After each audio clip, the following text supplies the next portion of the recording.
Hello everyone and welcome back to Nishma's Edu Lounge. In today's class, we will see redemption of preference shares. So first of all, let us understand the capital structure of a company.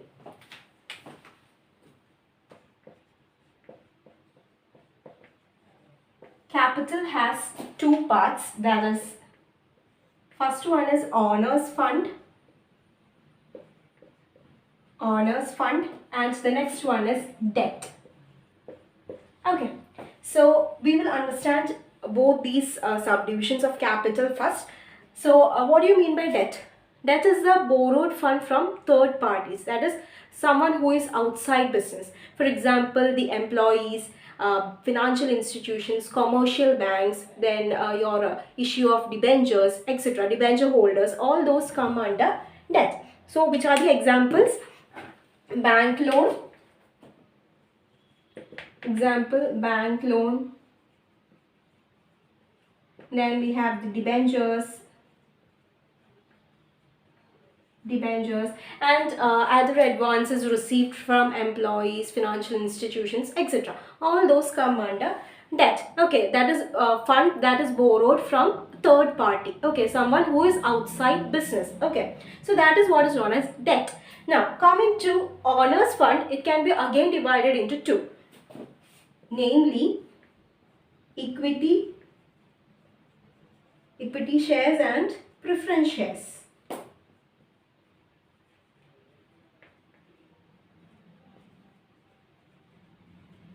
Okay, so what is equity shares? You already know. Equity shareholders are the persons who are the real owners of business. Okay, so all the profit that is remaining after the distribution of interest, tax and dividend to preference shareholders, what is remaining, that entirely belongs to equity shareholders. Okay, so and coming to preference shareholders, preference shareholders, as the name suggests, they have preferential right over two things. That is, first one is dividend. They have preferential right over the dividend, and second one is repayment of capital. They have preferential right over the repayment of capital. Okay, so the main difference between equity shareholders and preference shareholders is that preference shareholders receive fixed dividend. Okay, fixed dividend from the profit earned by the company, whereas equity shareholders, the dividend fluctuates, okay, depending upon the surplus that is remaining after distribution of interest, tax and everything. What is remaining, depending upon that, the equity shareholders can decide their dividend. Okay, but for preference shareholders, it is always fixed.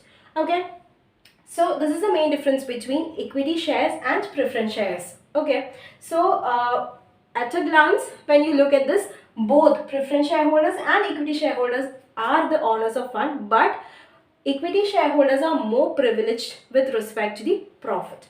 So now let us discuss the different types of preference shares.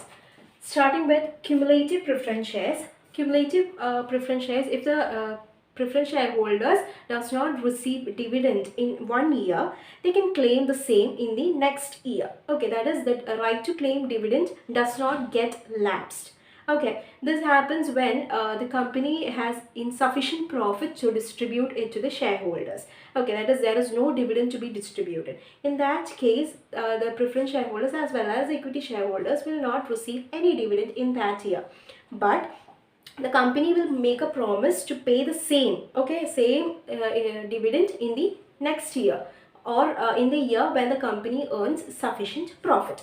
So at that time, the preference shareholders can claim that year's profit, that is that year's dividend, as well as the previous year's dividend that in which they have not received. Okay, so the right to claim dividend does not get lapsed in the case of cumulative preference shares. The next one is non-cumulative preference shares. It's non, okay, it's non-cumulative preference shares. In that case, if the preference shareholders does not receive a dividend in 1 year, they cannot claim that dividend in the coming up years. That is, the right to claim dividend get lapsed within 1 year. If in a year they receive the dividend, it's okay, fine. But if they does not receive that dividend, they cannot claim it up in the next year. Okay, so that is a case of non-cumulative preference shares. Now the next one is participating preference shares. Participating preference shares means they will get fixed amount of preference shares as it was agreed.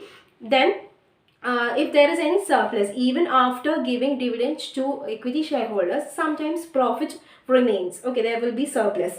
So in that case, that preference shareholders can take a share in the distribution of surplus of profit. Okay, so they will get surplus profit share as well, apart from the dividend that is fixed. Okay, so they will receive the fixed dividend as well as share in surplus profit. That is the case of participating preference shares. In the case of non-participating preference shares, they will not get a share in the surplus profit. Surplus profit means what? The profit that is remaining even after distributing dividends to equity shareholders.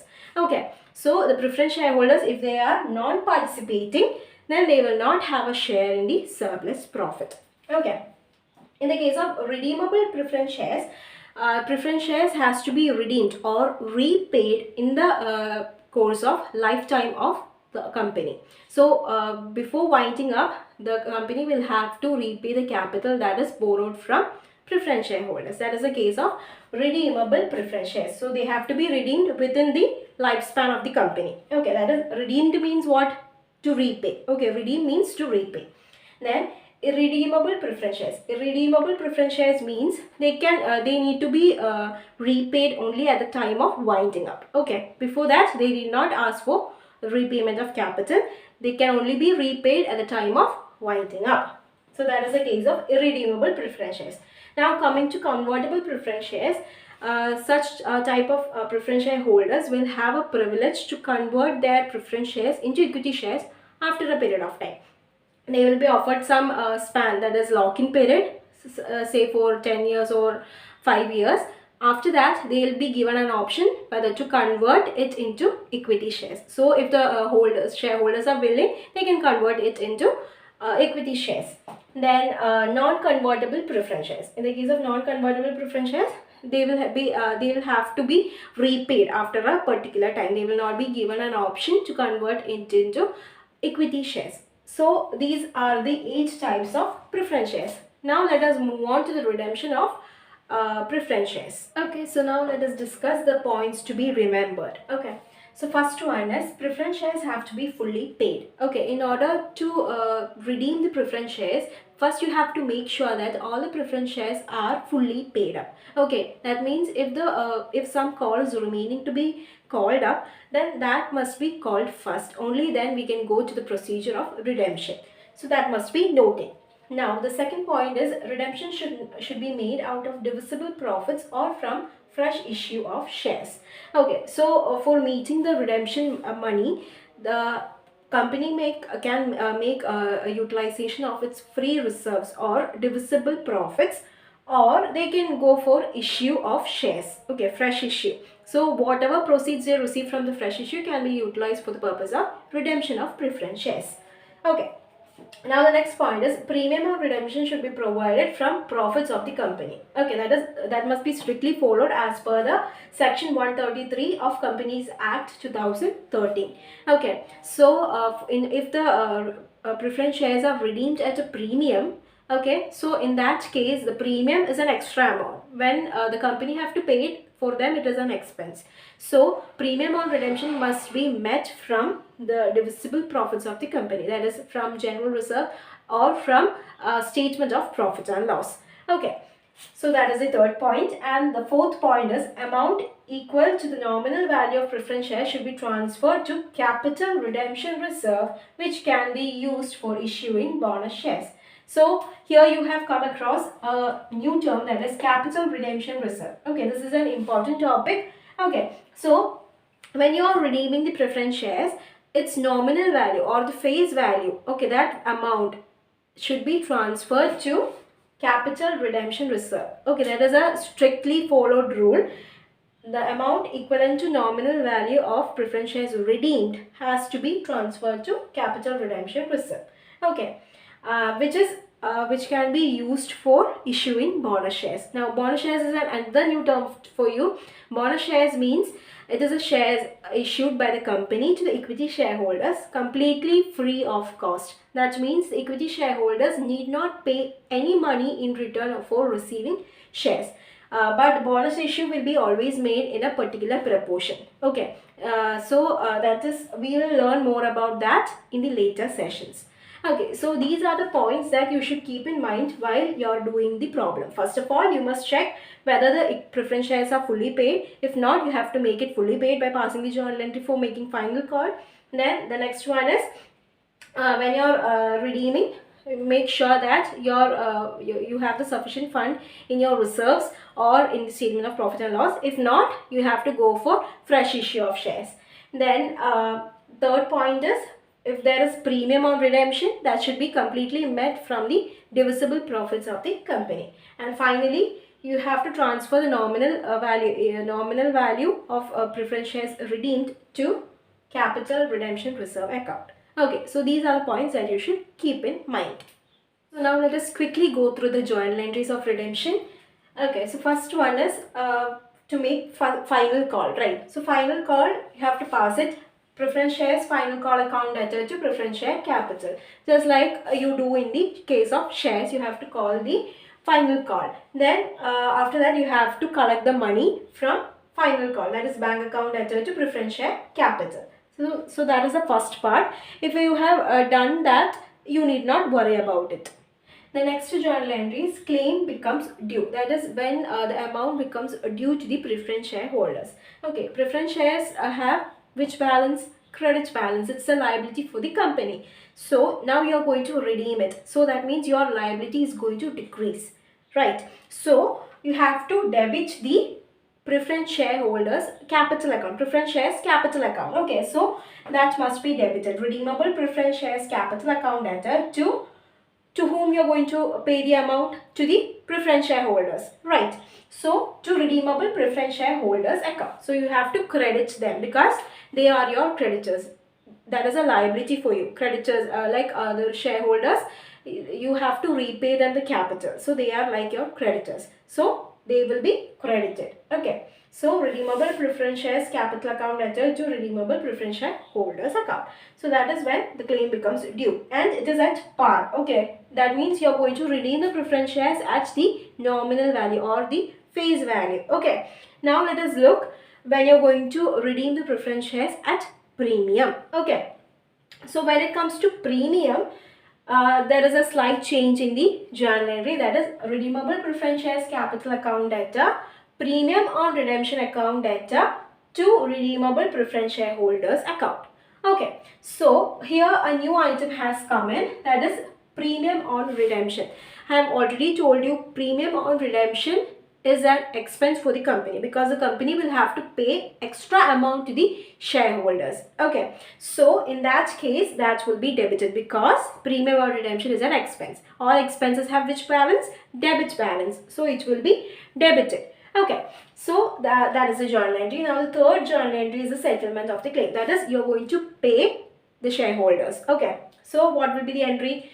Your preference shareholders are the receivers. In other words, your liability is decreasing. It is getting cancelled. Okay, so preference shareholders account previously credited will have to be debited. Okay, that means it's a decrease in liability. Okay, so redeemable preference shareholders account debtor to bank. Cash is going out, right, from your hand. So that will be credited. That is the third entry. Now the fourth entry is providing premium. Premium is here. Okay, this one, premium on redemption. Okay, premium on redemption is referred here. So how we, from which reserves or from which divisible profit you're going to take premium, that you have to show it. Okay, if it is from general reserve, you will debit that. If it is from statement of profit and loss account, you will debit that. Then in case if the money is not sufficient, then you will take money from free reserves. So you have to mention that name of the free reserve from which you are taking money and you have to debit that particular reserve account. Then finally, you are going to transfer the money to premium on redemption account. Okay, you are taking or you are debiting money from all these reserve and you are going to put it in another box known as premium on redemption. That is what is happening here. Okay.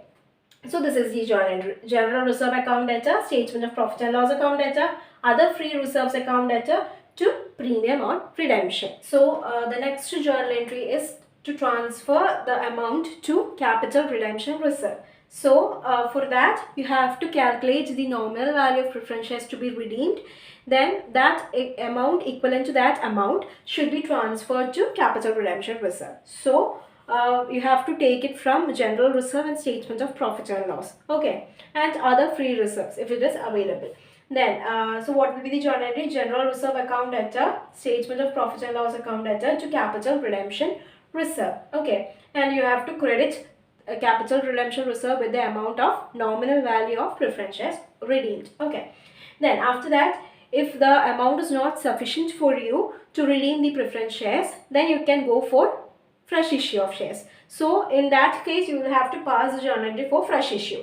So if the issue is made at par, then you have to pass bank account debtor to share capital. This is the entry if you are issuing shares at par. Now, if you are issuing, making fresh issue at premium, then you will have to write bank account debtor to share capital to securities premium account. Okay. Then if you are issuing shares at discount, then you have to write bank account debtor discount on issue of shares account debtor to share capital. Okay, discount is again an expense. When the company is giving discount on issue, that is an expense for the company. So it will be debited. Okay, so these are the journal entries that you should study for doing the problems. We will discuss a problem with relation to redemption of preference shares in my next session.